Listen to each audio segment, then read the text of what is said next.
Welcome to Warblog. I've just redone my video. I'm going to do one of these games. I've just spent 10 minutes talking about it and now I'm going to start again. I could have edited it, but I can't be bothered. It probably take me more than 10 minutes to edit it. But essentially, I've just done another one of the Mirakand game things. So let's just maybe open that, because I'm still way behind on everything. But I've just done this one, and it's quite specific because it's actually in the open, and I was just talking about it. It's quite so we're not in the hills, so don't get the defences. There's very few counters on the table, which is what I sort of wanted it to do. But I think it's a good example of the air war. So I started talking about that, and in particular a report by the CSIS, the Air and Missile War in Nagorno-Karabakh: Lessons for the Future of Strike and Defence, and it details the war quite specifically. It was a 44-day war, and that's, I think it's quite interesting that it came and went. It talks about things like, well, it details all the Armenia's missile drones and rocket artillery capabilities, and also the Azerbaijani capabilities. So you can go through that. There's lots of things like surveillance, loitering munitions. And I was sort of thinking, well, I wonder to what extent can I sort of integrate these sorts of concepts to bring about a broader air war to support the games in general. But it asks some good questions. It's quite short. It's quite well written. Why didn't Armenia or Azerbaijan use longer range missiles? Because they were trying to contain it, in the Nagorno-Karabakh region. Really, both sides really wanted to do that, it would appear. Why did drone warfare receive so much attention?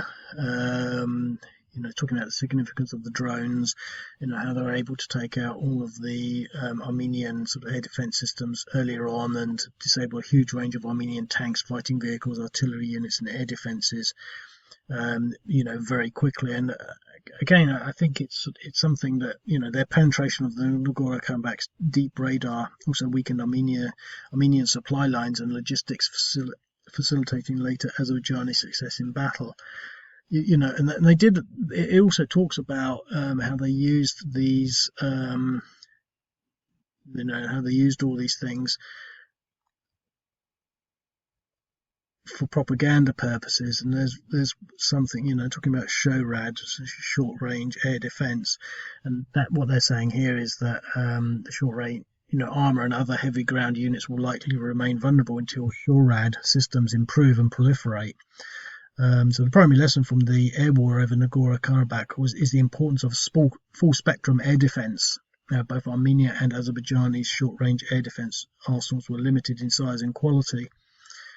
So we're talking about here is systems that can take out these drones, because it says down here somewhere, Azerbaijan's combination of drones and artillery effectively targeted Armenia's high-value military assets, most notably T-72 and S-300 air defenses.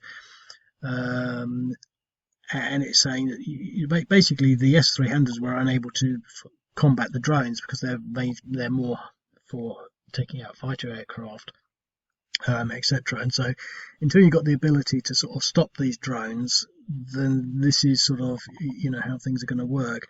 And it starts to talk about how the US, China, and Russia is pretty much sort of in the process of developing their own drone countermeasures, including kinetic interceptors, electronic jammers, and even counter drones.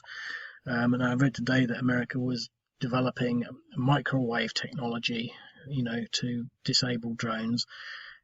It's fascinating, really, that we're watching military technology develop in real time. It's very easy to sort of just sit there, and I think a lot of people that play modern wars tend to talk about tanks, and all the tanks have got blown up.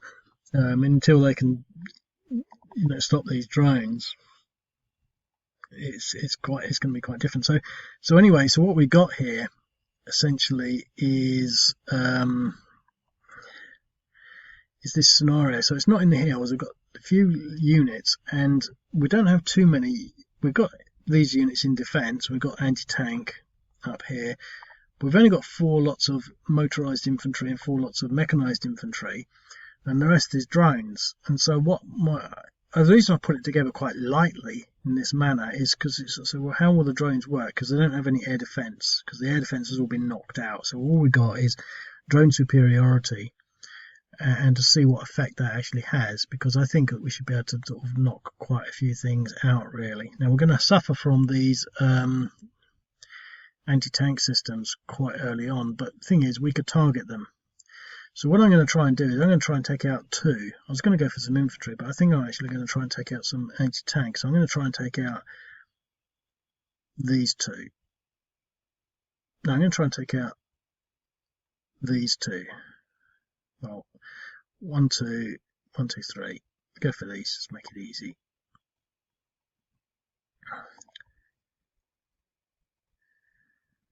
.8.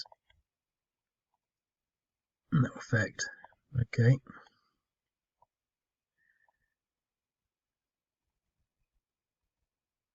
.9. Shot down. No effect. Okay, so our drones really aren't doing much. I'd like to sort of pummel them, to be quite honest, because I don't think these are going to be able to do much. But we've got mobility now, so let's just see.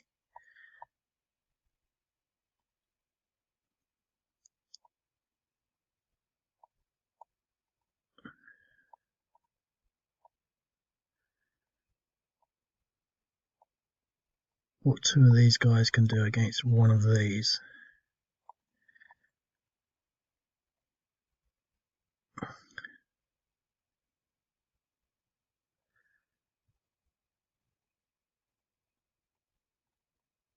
Okay.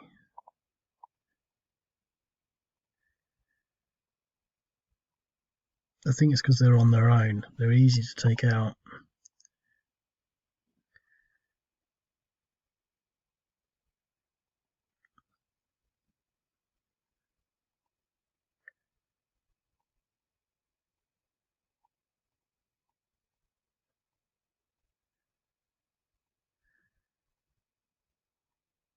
This might be a bit tougher.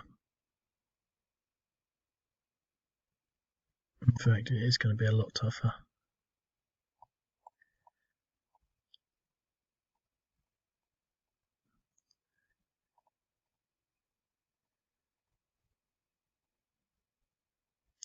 Two to 1 DR.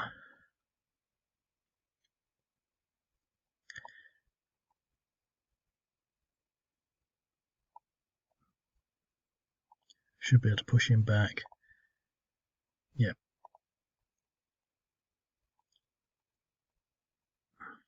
So the drones really haven't been the root cause of the success, which is what I thought they would do. I thought the drones would break this line up, but obviously we've just been able to use brute force and break straight through it. But the thing is, there's no counter drones coming down on us, so that's another factor to consider. And considering the state of play, I think we'll go for another attack here. Should be easier, 3 to 1 maybe, 5 to 1. Okay.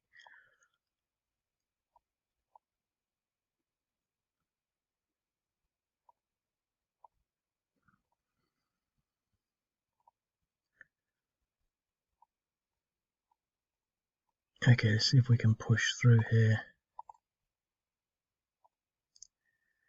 Ooh, no. Too much, too soon. Okay. Now, there's not really a lot of point going much further, really. I mean, I will, but I'm just sort of trying to think, well, what can I do? Because my intention really is to sort of balance something up that demonstrates the significance of the air power, in the sense that what I was sort of semi-hoping was that without the air power, we wouldn't be able to advance so readily, but it looks like we can. So I might put in a few more Armenian units to sort of reflect that, but nonetheless, if we consider what they can do now, when they do have anti-tank, and I think they've got to use it. So if we plow everything onto this unit, because I think to some extent that's what they might want to do, but let's move him back anyway. Let's move him to here,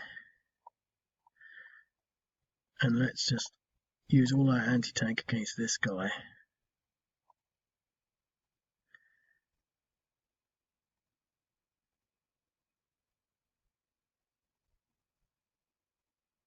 Well, I thought it would work, but obviously not. 0.7 damage.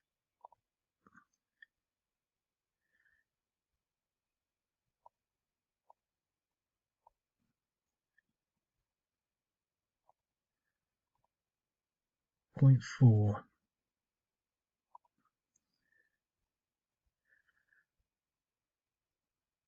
Okay, we're not going to do any attacks. We've got all this static up there.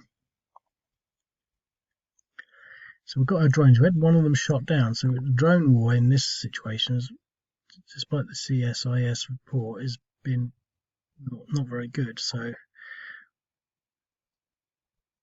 do we even need them?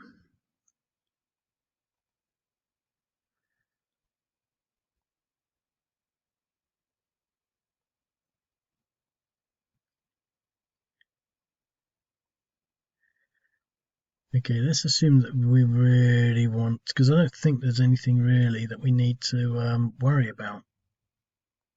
You know, as long as there's anything impregnable that if we apply our units against, we're not going to be able to force back.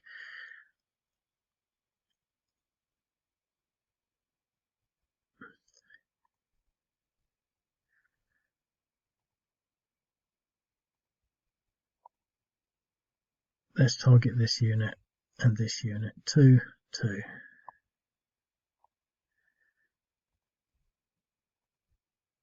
No effect.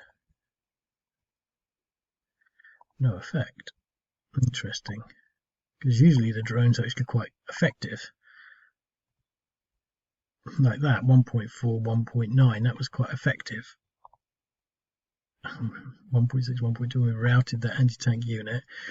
So anyway, so I want to take this unit out. It's still at 0, so let's just pile this against it. That should be 4 to 1, 5 to 1 DR.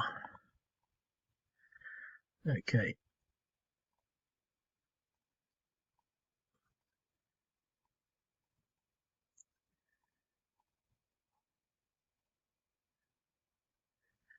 Another DR.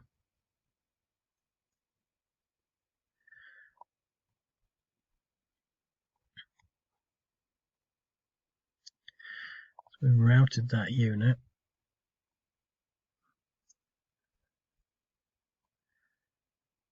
Let's push him there.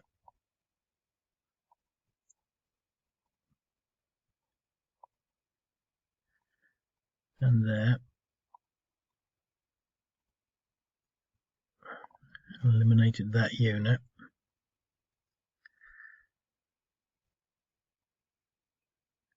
We don't really have much more movement.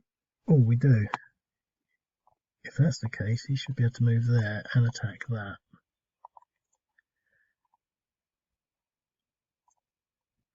DR, he's not going to be up to much, 6. And here we should be able to push him back at least. Depression 4. So here we really want to sort of at least get him out. They're hit and so are they.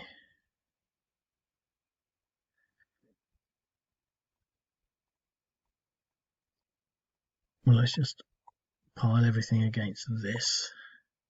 Well, 2. So 2 to 1, 4 to 1. Let's just go for 6 to 1, maybe more. Eliminated 7 to 1. Okay. And put all of this against that. Oh, 2 to 1.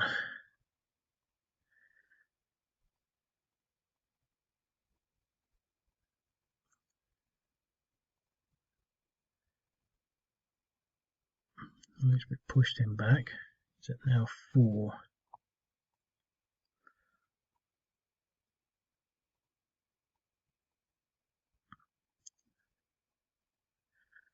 That's it. We seem to have split up, going this way, and one unit going through the centre. I wonder whether that will have any implications, because we can definitely attack that. No effect. Here, probably want to just hold and at least recover.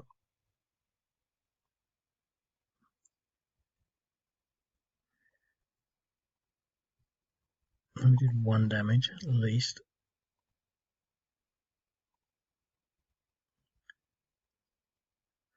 We could probably get a 1-to-1 against that. Might as well. We're not going to win. We might get a DR. An exchange. Where they tried pushing him up to 4.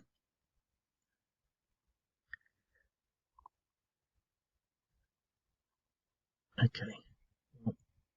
He's on 5. Might be able to finish him off with some drones.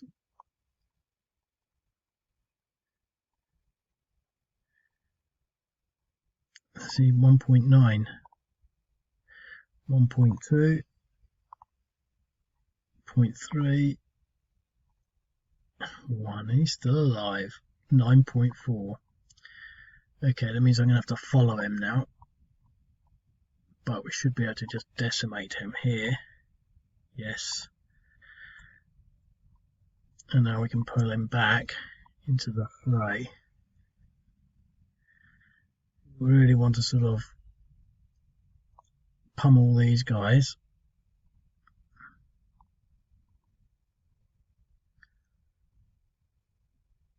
So we routed one of them. We knocked the other one back. To push him forward, let's try 2 units against this.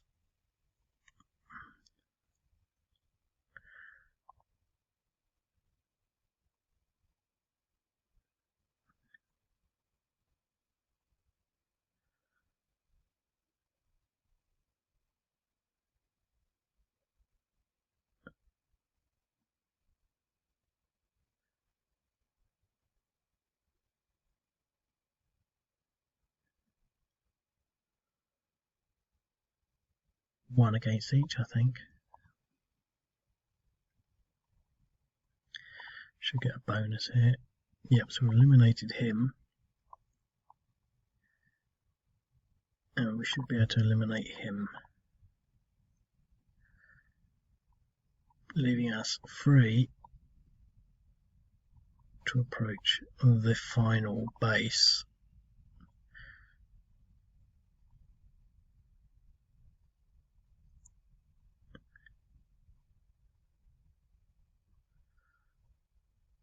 And I'm not going to play anymore because we're going to win. You know, I mean, we've got the air power and all these other units will have recovered, so we just have to wait for these and they'll just rout. I'm disappointed in the sense it didn't sort of prove to me that the air power was significant because we didn't really get the big hits. I think if you look through some of the hits that we did get, what's quite clear is that some of them were like 1.8s, 1.9s, you know, they were over 1s, but in the early stages they were all 0s or no effect, and we lost a drone. And it seemed the other way around, so it seemed... But I think that you could sort of quite easily visualize the drones having a significant effect. But I think I will add a few more... I think what I'm going to do is add a few more Armenian units, maybe 2 more infantry units, and I'm going to add another drone so that the Armenians have more ground units, possibly maybe remove a couple of the Azerbaijani units. I'm going to do that actually. I'm going to increase the Armenian units. I'm going to do it whilst I'm going to try and get another video of this, so hold on. Okay, well this is the old setup. What I'm going to do is refresh it. You can see the new setup. So the new setup has seen an additional infantry unit there. I did these randomly actually, so I didn't know where they were going to be there. And one there. So they've got 2 extra units, but we've got 2 less units, 1 less mechanized, 1 less motorized, but we've got an additional drone. So let's see how that works.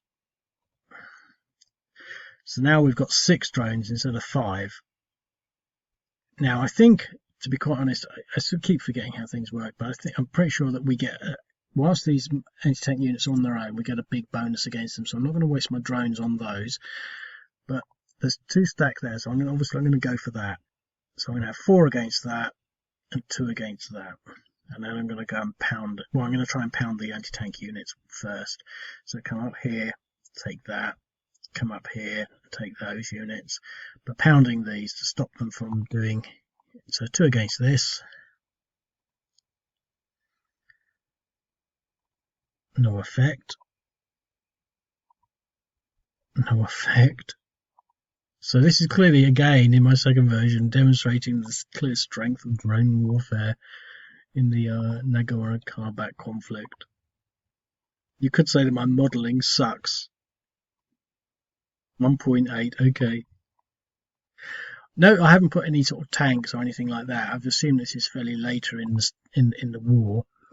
But what I'm actually going to do, I think, is I want to take these anti-tank units out.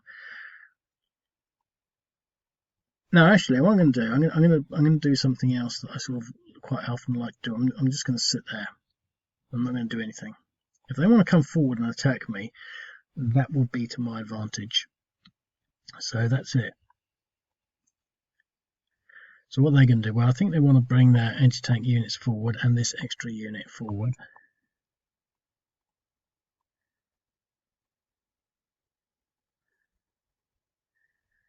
And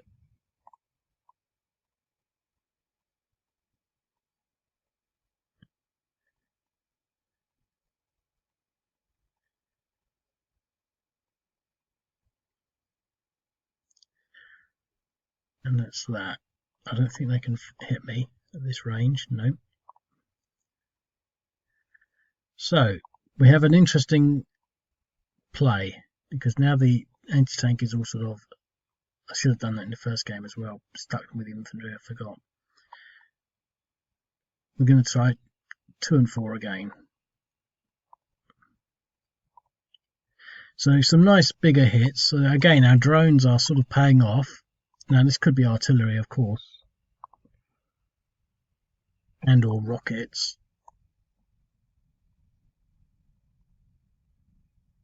2, 1.61, so we did well there. 2.1, 1.2. So this round, so we've destroyed an anti-tank unit and we've damaged these. See, this is what I was trying to demonstrate. I mean, this is at 6.4 and 3. We're letting the drones do the work, and then we're just walking in once everything's nice and easy. Now, the thing is, I'm going to demonstrate that a little further by not actually moving my units, and not so that's it. So now, what can they do? Well, it's a bit unfair. It's another one of those sorts of games where people think, well, you could just do that all the time, just sit there firing your artillery. There's got to be some sort of limit, maybe some ammunition limit or supply limit, or some other sort of factor that would mean that you can no longer just keep bombing people. You're going to run out of resources, because otherwise we could just do that. But we can sort of think, well, we can't really attack them, but what we can do, possibly, if they're not going to come to us, as it doesn't look like they are, then we can come to them, just edging a little closer, perhaps.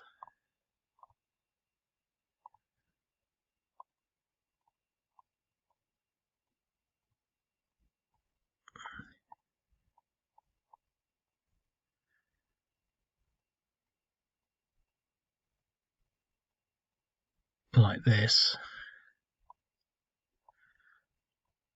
And we can use our anti-tank on them.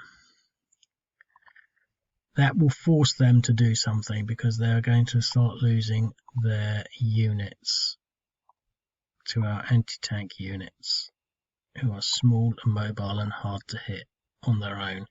So in that turn we destroyed a tank, possibly, or a couple of motorized vehicles. Hardly that much, but we're now causing them a bit of a problem. And let's move these guys forward as well, leaving these as they are.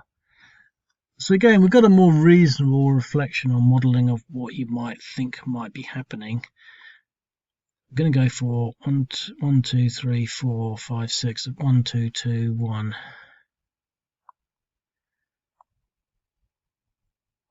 Just to make it fair.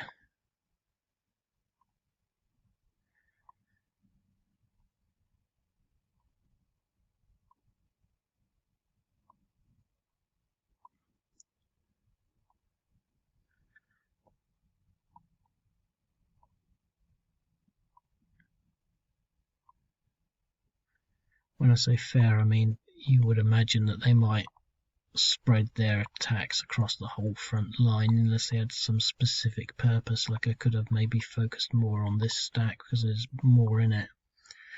But we destroyed a unit. So there it is, having an effect. And now I think we've targeted these units. What I'm going to do, I'm going to hold my position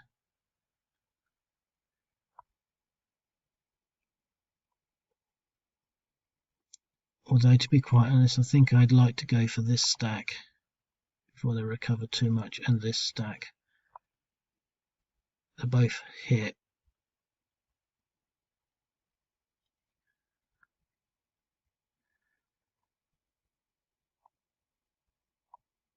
And I'm not even going to bother splitting them up, I'm just going to move them like this. So what do I think I'm going to need against this? How about all of them? Why not? Let's see if we can really punch them back. 2 to 1, no. Sort of messed up a bit. Because the anti-tank... Oh! Why is that so different? Eliminated that unit.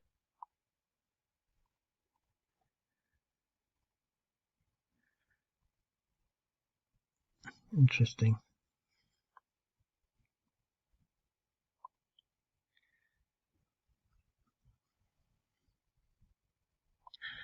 I think we did so badly against it because there's anti-tank and we were just mechanized without any... I should have split them up and that would have made a big difference.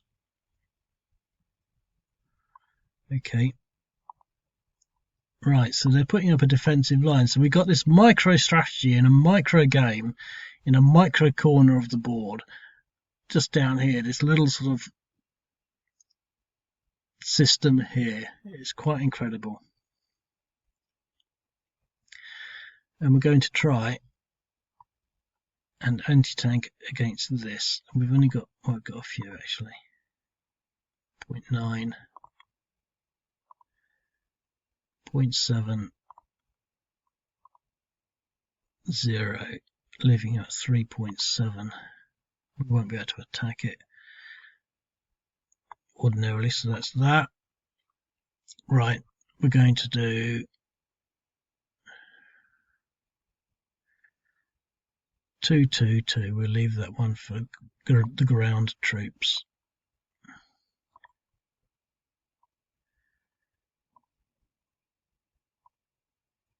Okay, that's some nice. So we're getting some reasonable numbers. I think the drones are sort of demonstrating their worth.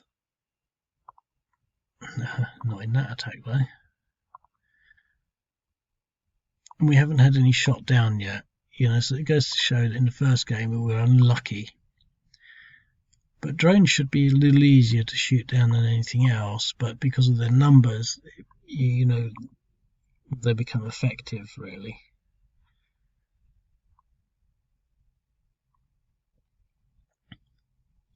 what I'm going to do is I'm going to move one of these guys into there, and one of these guys into here. And when we attack this stack, because we've got mixed units, we shouldn't have such bad odds. 3 to 1, yeah. Okay, so we routed that unit. Let's go for this.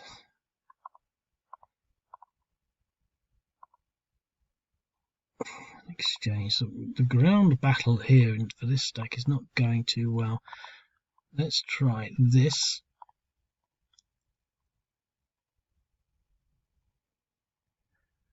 Exchange. Interesting.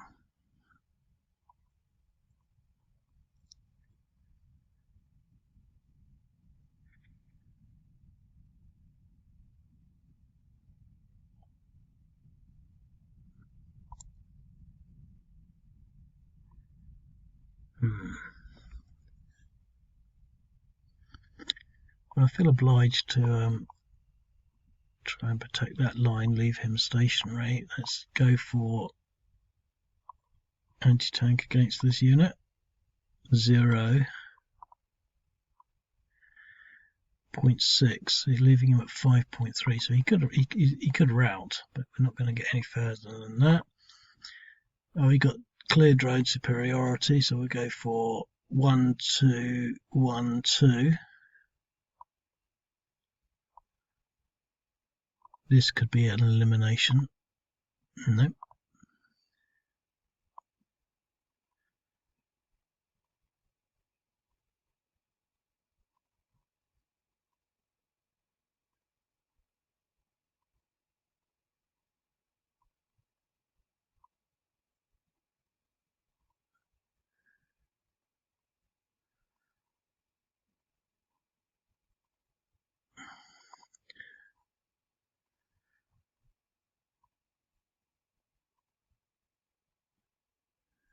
Okay. The thing is, we've taken a huge pounding here. So I'm going to recover. I'm just going to sit there and recover. Okay, so the Armenians, they're holding their ground. It's quite an interesting battle. So he should be down at 7.9. Hopefully we'll be able to get down to 6.9. So let's use our anti-tank on this little guy at the end, as ever. Just any old hit might do it. No, he's at 4.9 because he recovered, you see. That's the benefit of recovering. So we're just sitting there under all this anti-tank, all these ATGMs flying around. And now we've got our drones coming in, so we'll do the same again. And we could get something here. It's just a dice roll. No, got 0.6, but they're recovering. So it's 2 hits here. Yep, so our air drones are now breaking holes in the line.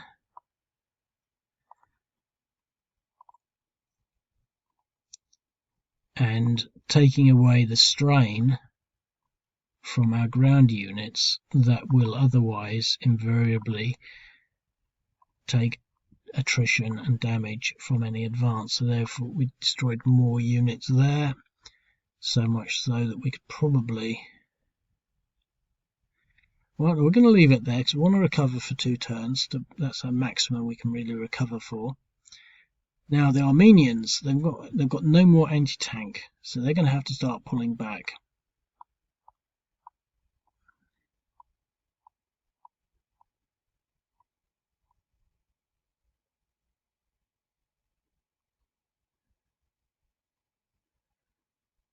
And we're just going to blow them up. Now they're on the run. 222.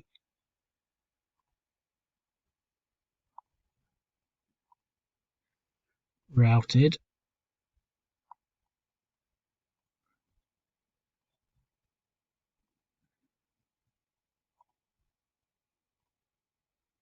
Okay, so he's still got a partial line.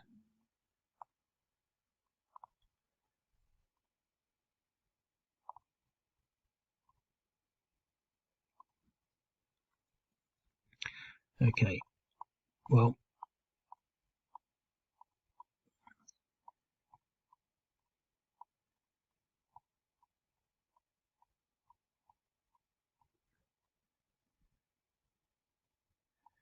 this should be overkill, I imagine.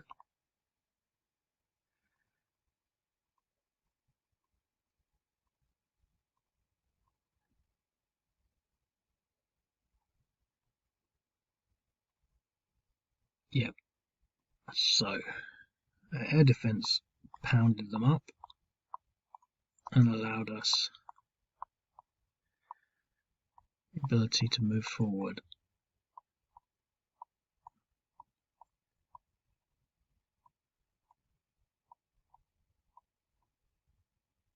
Okay, that's that. I'm not going to go any further than that. I'm tempted to sort of maybe adjust it, modify a bit, so that it becomes even more apparent that the air power is what sways the balance. But I think it had a significant impact. I think game-wise, you could sort of say, well, artillery could do the same thing, but with artillery, you could maybe try to target the artillery. I'd like to develop I'd like to actually sit down and consider, a more strategic method for dealing with air war. I think it's suitably covered. The only problem I've got is that because it's more esoteric, because you can't clearly see it, you can't pick it up in the attacks in the news items. For example, there's the Al Ain thing in Syria where the Turkish forces are fighting the Syrian National Defense Forces. And in the report it says they struck them with a lot of artillery and drone strikes, similar to maybe what they're trying to do here, but it totally failed. But it doesn't really give you an indication of what they were using.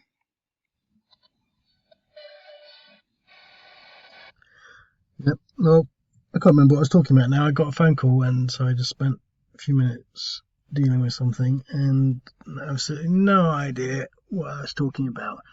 So, but I get the feeling that we're sort of okay with that. We sort of demonstrated that the air power has some sort of implications. We know from the CSIS report that there is certain observations that we can make and with conclusions about the nature of the air war and drone power in the modern theatre, so to speak. I think I talked about maybe thinking about how to integrate that to a certain degree more in the game in a way that will make it easier to play. Now, I've already had some sort of thoughts on what might fit into what the CSIS report describes as SHORAD, short range, whatever it is, short range anti-drone technology.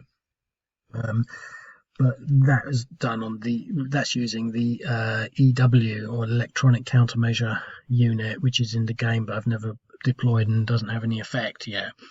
But things like that, so sort of maybe some kind of box that allows me, for example, if we end this turn and then end the Armenian turn, we get all the drones, and obviously this is the air superiority box, but somehow some other sort of more intuitive system of allocating the difference between drones, because we could put counter drones into the air superiority, because at the moment you can't put drones into air superiority. I don't think they actually go in there. I think I've done that. Yeah, so you can't put drones in there, but you could put counter drones, and so that might be something to do.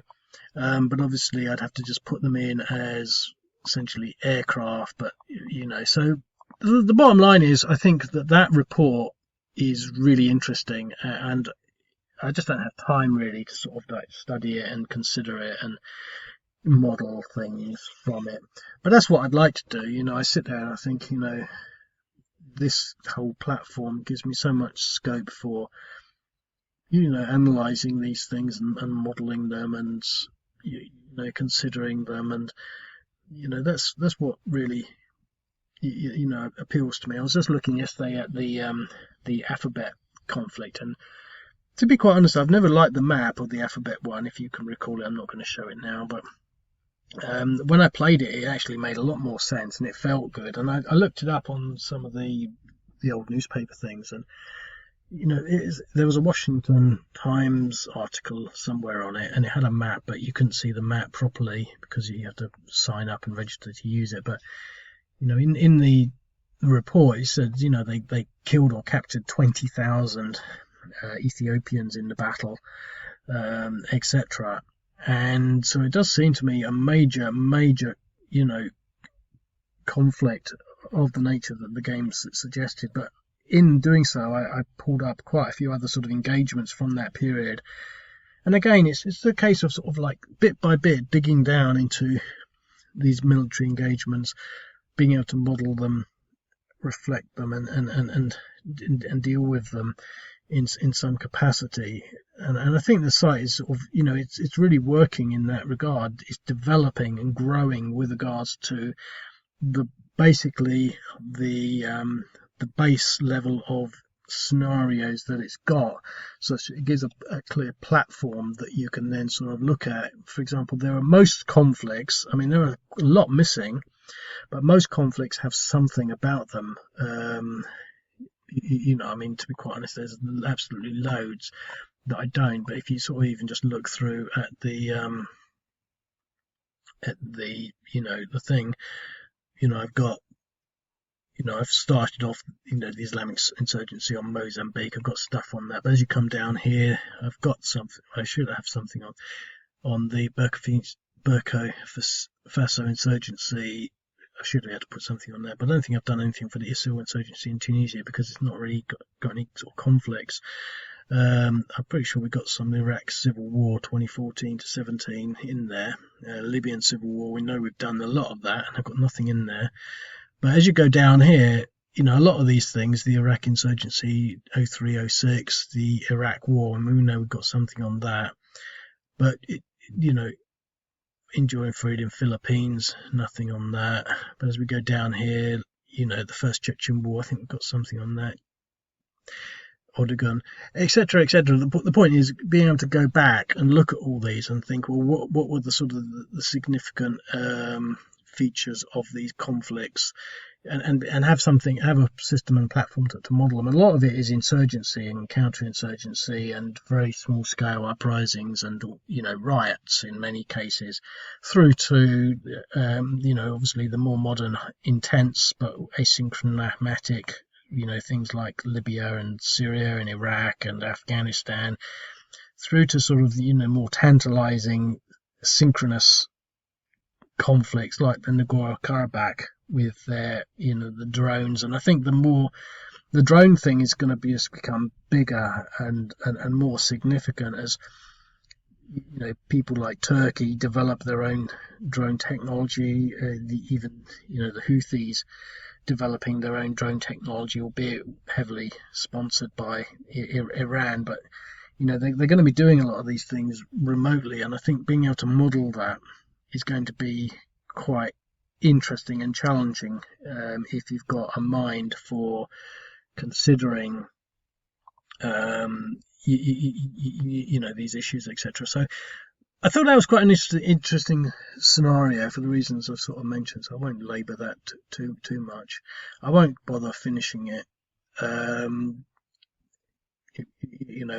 mean, I think the only thing they could put in there is maybe an air defence unit to give them a bit of an edge, and also to give a dimension on the consideration that you might want to focus on taking out an air defence unit that maybe is back here, as opposed to focusing on that front line. But I don't know.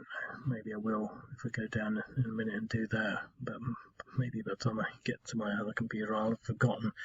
Such is my mind. But anyway, I hope you enjoyed that, and I'll speak to you later. Cheerio.